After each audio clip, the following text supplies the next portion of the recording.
바벨론 포로에서 돌아와서 성전 건축을 다시 시작했다가 또 무려 그 성전 공사가 중단된 채 16년이나 성전을 방치하고 있었던 이스라엘 백성들에게 다시금 성전 재건 공사를 촉구하도록 감당하는 역할을 했던 선지자가 바로 학개의 선지자였습니다. 페르시아의 고레스 왕은 바벨론을 무너뜨리고 이후에 포로 해방령을 선포했습니다. 그리고 동시에 귀환하게 될 이스라엘 백성들에게 무너진 성전을 다시 건축할 것을 명령을 내렸습니다. 그래서 가나안 땅에 귀환한 이스라엘 백성들은 고레스 왕의 보호 아래에서 제2성전을 건축을 시작하게 되었습니다. 그러나 이러한 성전 재건의 역사는 대적자들의 방해에 부딪히게 되었습니다.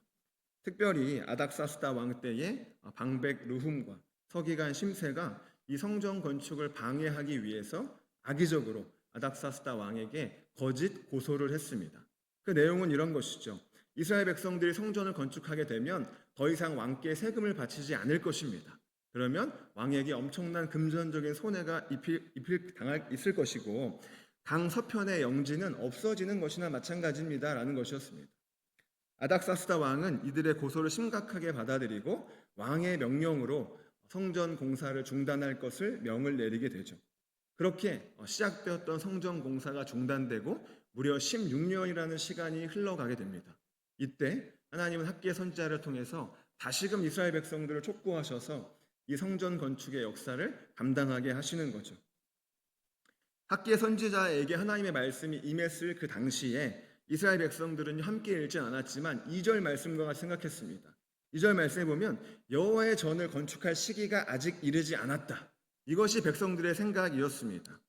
아마도 그들은 당시의 정치적인 상황이 다시 성전 재건 공사를 시작하기에는 적합하지 않다고 생각했겠죠.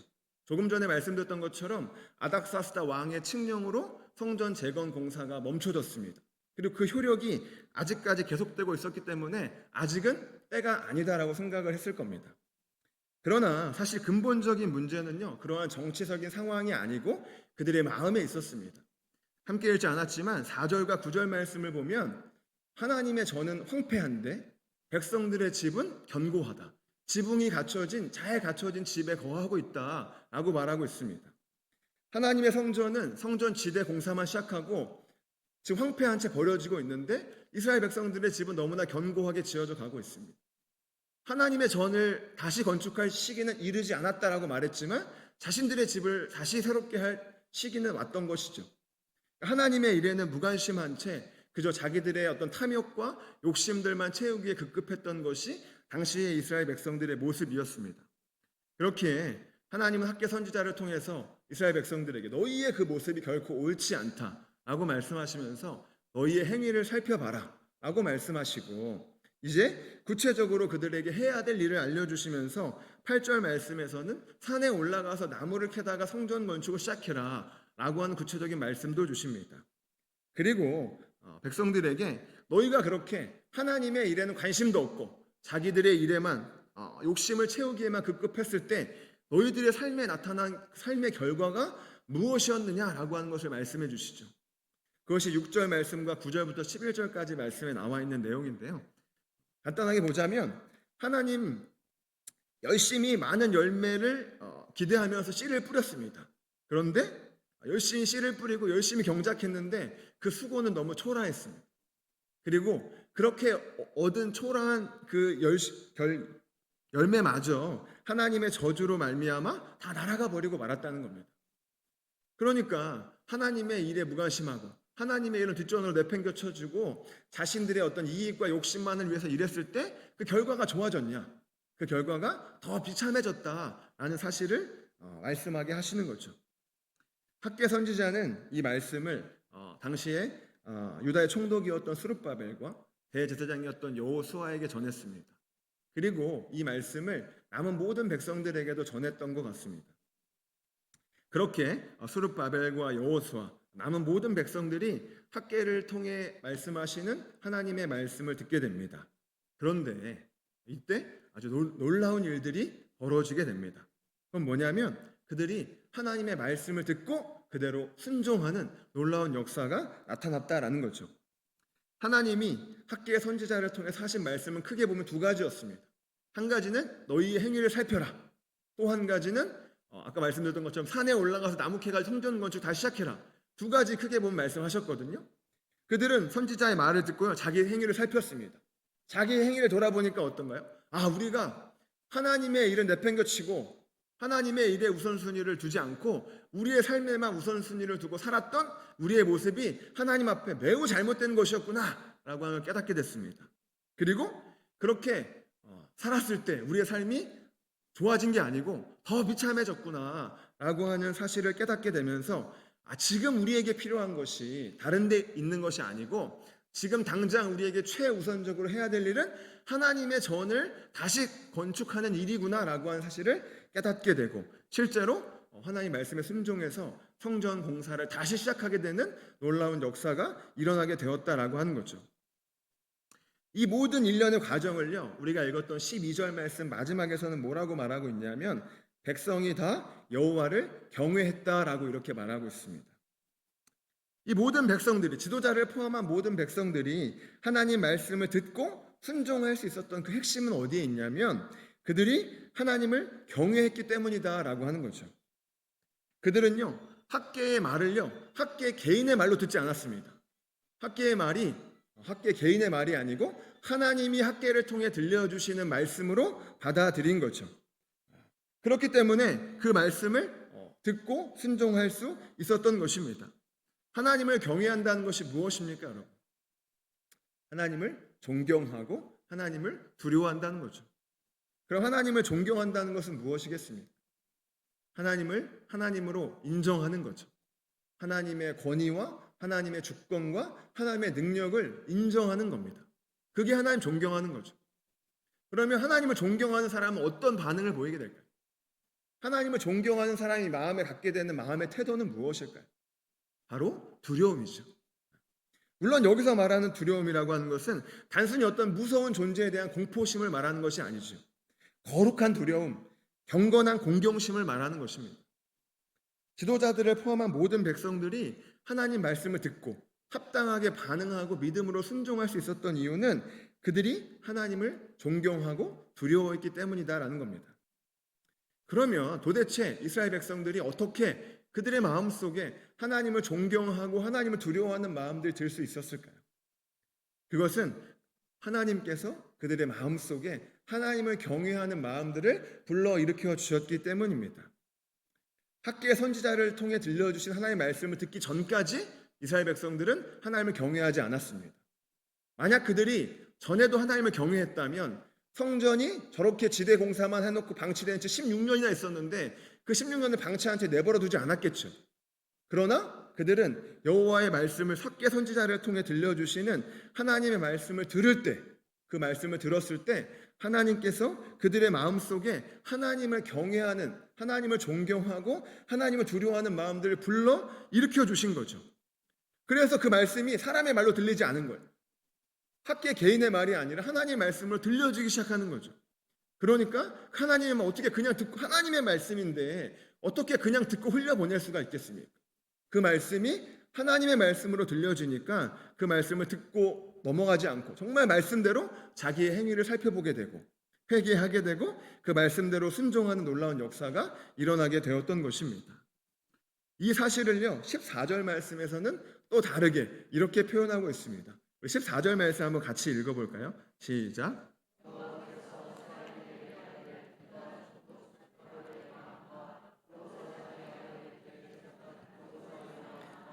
남은 모든 백성의 마음을 감동시키심에 그들이 와서 만군의 여호와 그들의 하나님의 전 공사를 하였으니, 그러니까 16년 동안 방치되어 있던 성전 공사가 다시 시작이 됐습니다. 그런데 사실 달라진 건 없습니다. 제일 처음에 학개 선지자에게 말씀이 임했을 때, 학개 선지자가 백성들에게 말씀을 전했을 때 1절 말씀 보면 그때가 언제였냐면 다리오 왕 2년 6월 1일이었다라고 말하거든요. 그리고 나서 성전 공사가 다시 시작된 때가 언제냐면 우리가 읽은 15절 말씀 보니까 다리오 왕 2년 6월 24일이었다라고 말하는 거예요. 그 사이에 23일간의 기간이 있어요. 이거 23일간의 시간 동안 어떤 외부적으로 엄청난 환경이 달라졌냐? 전혀 그렇지 않습니다. 달라진 건 하나도 없어요. 그런데 그 사이에 뭐가 있었냐면 학계의 선지자를 통해서 하나님의 말씀이 선포됐습니다. 그리고 하나님 말씀이 선포될 때 하나님은 그 백성들의 마음에 움직이셨습니다. 그들의 마음을 감동시키셨어요. 그래서 그들의 마음이 변화됐습니다. 환경은 똑같은데 하나님이 말씀을 들을 때 그들의 마음속에 경외하는 마음을 불러일으키셔서 그들의 마음이 변화되었습니다. 그렇기 때문에 외부적인 상황은 아무것도 바뀐 게 없지만 지금 우리가 그 모든 상황과 상관없이 가장 최우선적으로 해야 될 일이 바로 성전 공사를 재건 공사를 시작하는 것이구나라고 하는 것을 깨닫고 그 일에 순종하게 되었다라고 하는 겁니다. 그리고 하나님은요, 이 과정에서 이 모든 백성들에게 힘과 또 용기를 주시기 위해서 아주 중요한 약속 한 가지를 해주시죠. 그것이 바로 13절 말씀인데 13절도 한번 같이 읽어보도록 하겠습니다. 시작.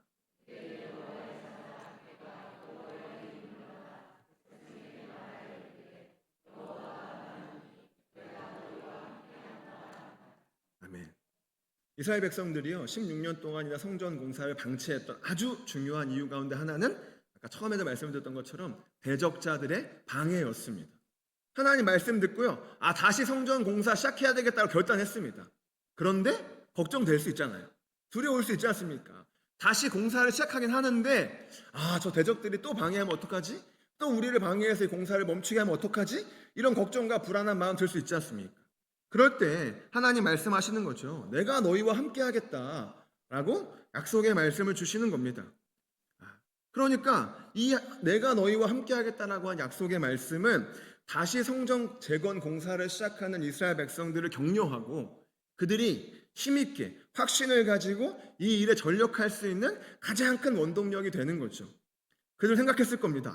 전능하신 하나님이 우리와 함께 하신다고 약속하셨어. 그렇기 때문에 더 이상 우리는 두려워할 필요가 없다. 대적들이 우리를 방해해도 이제 더 이상 누구도 이 공사를 막을 수 없을 거야 라고 그 확신을 가지고 이 공사를 시작할 수 있었을 것입니다. 그러니까 하나님은요 백성들에게 말씀 그대로 성전 재건 공사를 다시 시작해야 되겠다라고 순종할 수 있는 마음을 주신 거죠. 그리고 담대하게 이 성전 건축 공사를 다시 시작할 수 있도록 힘과 능력도 백성들에게 더하여 주었다라는 거죠. 다시 말하자면요 달라진 것은 아무것도 없습니다. 그러나 순종할 수 있는 마음을 주신 분도 하나님이시고 순종할 수 있는 힘과 용기와 그 결단 능력을 주신 분도 하나님이시다라고 하는 겁니다. 하나님은요 이 모든 일을 이스라엘 백성들의 마음을 감동시키심으로써 이 일을 이루어 가셨습니다. 마음을 감동시킨다는 건요 잠에서 깨어나는 것을 말합니다.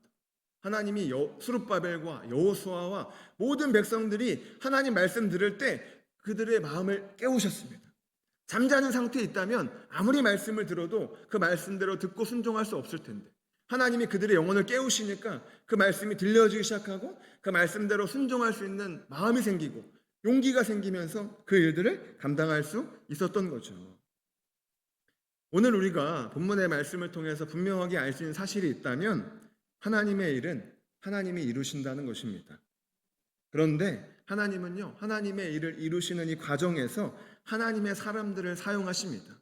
특별히 하나님은 하나님의 사람들의 마음을 감동시키심으로써 그들이 자발적으로 하나님의 일에 순종할 수 있도록 역사하십니다. 하나님은 스룹바벨과 여호수아 모든 백성들의 마음을 감동시키셔서 그들의 마음속에 하나님을 존경하고 두려워하는 마음들을 불러일으키셨습니다. 그리고 그 말씀대로 순종할 결단 주시고 그 말씀대로 순종할 수 있는 용기와 힘과 능력도 주신 것입니다. 이 모든 것은 하나님이 역사하신 하나님의 역사하심의 결과였습니다. 이스라엘 백성들이 잘났기 때문에 그들의 능력이 뛰어났기 때문에 그들이 다시 성전 재건 공사를 시작한 것이 아닙니다. 물론 그들 헌신했죠. 성전 재건 공사를 다시 시작한 것이 아까 말씀드렸던 것처럼 다리오 왕 2년 6월 24일이었습니다. 이때가 우리의 태양력으로 따지자면 9월에 해당했습니다. 그러니까 9월달은 한참 추수를 해야 될 시기죠. 또 이때는요 종교적으로 나팔절과 대속제일과 초막절을 준비해야 하는 매우 바쁜 시기였습니다. 그러나 그들은 바쁜 일들이 많이 있었지만 지체하지 않고 바로 하나님의 머뭇거리지 않고 즉각적으로 이 일에 순종하고 헌신할 수 있었습니다. 그래서 이 성전이 언제 완성됐냐면요, 4년 6개월 이후에 다리오 왕 제6년 곧 BC 516년 12월 3일, 그러니까 4년 6개월이 지난 이후에 성전 공사가 완공됐고 하나님께 봉헌을 드릴 수가 있었습니다. 제 첫 번째 성전이었던 솔로몬 성전을 짓는데 7년이 걸렸거든요. 물론 제2성전, 이 수룹바벨 성전이라고 하는 제2성전이 솔로몬 성전보다 크고 화려하진 않죠. 그러나 솔로몬 성전을 짓는데 7년이 걸렸다는 걸 생각해 봤을 때 제2성전을 짓는데 4년 6개월밖에 걸리지 않았다라고 하는 것은 얼만큼 백성들이 이 일에 순종하고 헌신했는가라고 하는 것을 정말 잘 보여주는 대목이라고 할 수 있습니다. 그러나 백성들의 순종과 헌신이 분명 있었습니다. 그러나 그럼에도 불구하고 이 모든 일이 가능했던 가장 근본적인, 가장 직접적인 요인은 어디에 있냐면 백성들의 순종과 헌신이 아니라 하나님의 능력에 있었다는 것입니다. 특별히 모든 백성들의 마음을 감동시키신 하나님의 능력에 있었다라고 한 것입니다. 이처럼 하나님의 일은요, 하나님께서 하나님의 능력으로 이루어 가시는 것입니다. 그러면 우리는 아무것도 안 하면 될까요? 그렇지 않겠죠. 오늘 본문을 보시면 마음을 감동시키신 하나님의 역사 언제 일어났습니까? 바로 학개를 통해 들려주시는 말씀을 들을 때 그 역사가 일어났죠. 마음을 감동시키시는, 우리의 마음을 변화시키시는 그 하나님의 역사는 언제 일어나냐면 하나님의 말씀을 들을 때 일어나는 것입니다. 말씀하옵소서 주의 종이 듣겠나이다. 무엇이라고 말씀하시든지 그대로 순종하겠습니다. 내 생각, 내 뜻대로 하지 않고 하나님 뜻대로 하겠습니다. 나에게 하나님의 뜻과 하나님 마음과 하나님 계획을 알려주십시오.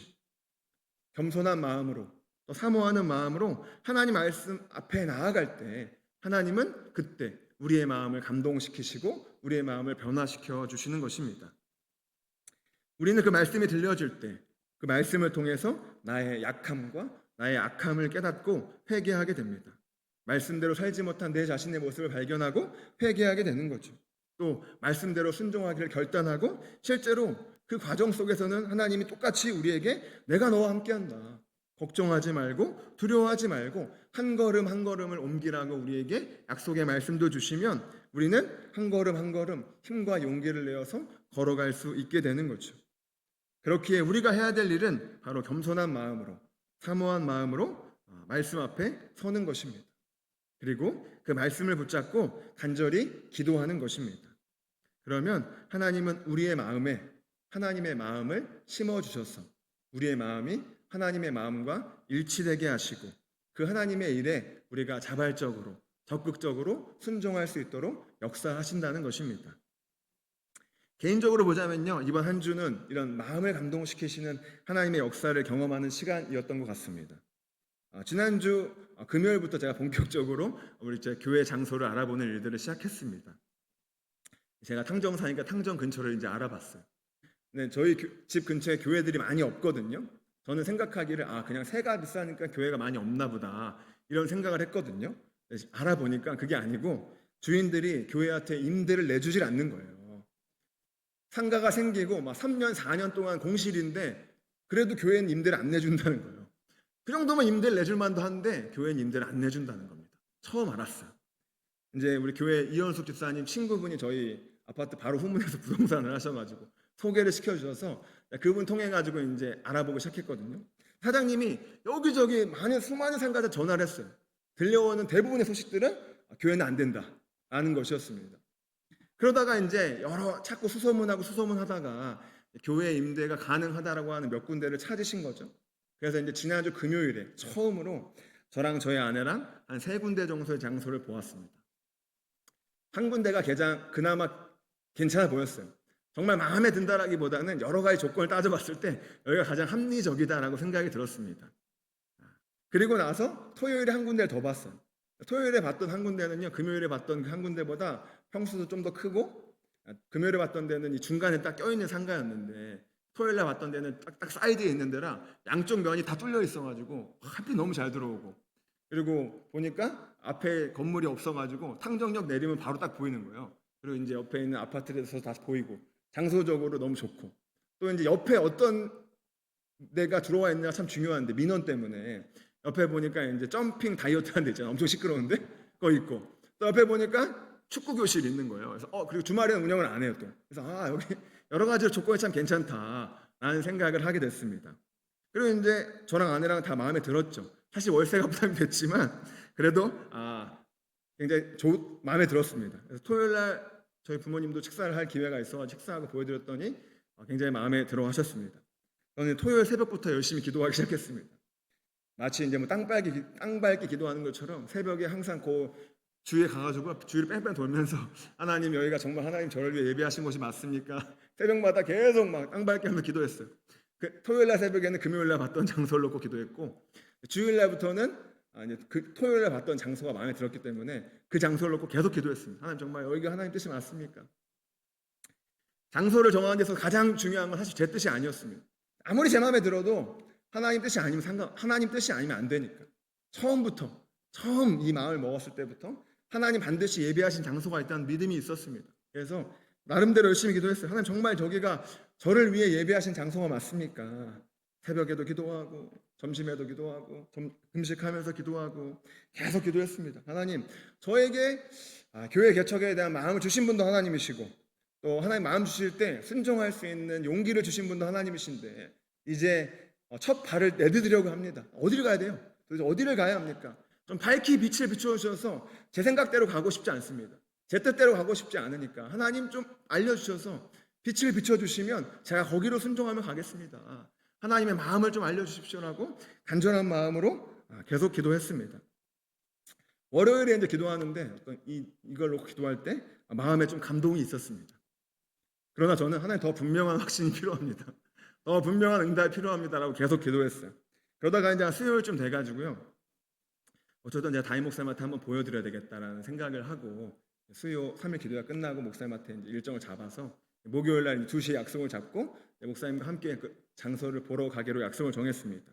그리고 이제 금요일 날 제가 목요일 날 점심에 또 교회 와가지고 또 열심히 기도했습니다. 한참을 막 기도했어요.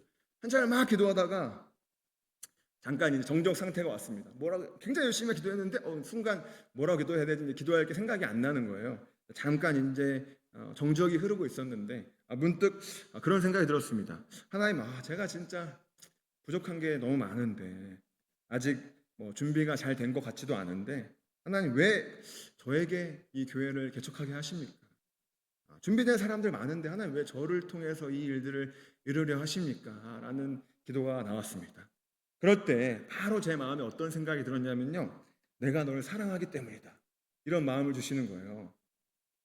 내가 너를 너무 사랑한다. 그래서 내가 너를 얼마나 사랑하는지 더 알려주고 싶다는 거예요. 그리고 네가 나를 더 사랑했으면 좋겠다는 거예요. 지금보다 더 사랑하기를 원한다는 거예요. 그래서 너와 더 깊은 영적인 교제를 나누기를 원한다라고 하는 그런 마음을 딱 제 마음속에 주시는 겁니다. 중요한 사실을 깨달았습니다. 저는 사실 장소가 가장 중요하다고 생각했거든요. 가장 중요하다기보다는 제일 1번이라고 생각했어요. 왜냐하면 장소가 정해져야 뭐 다른 거 준비할 거 아닙니까?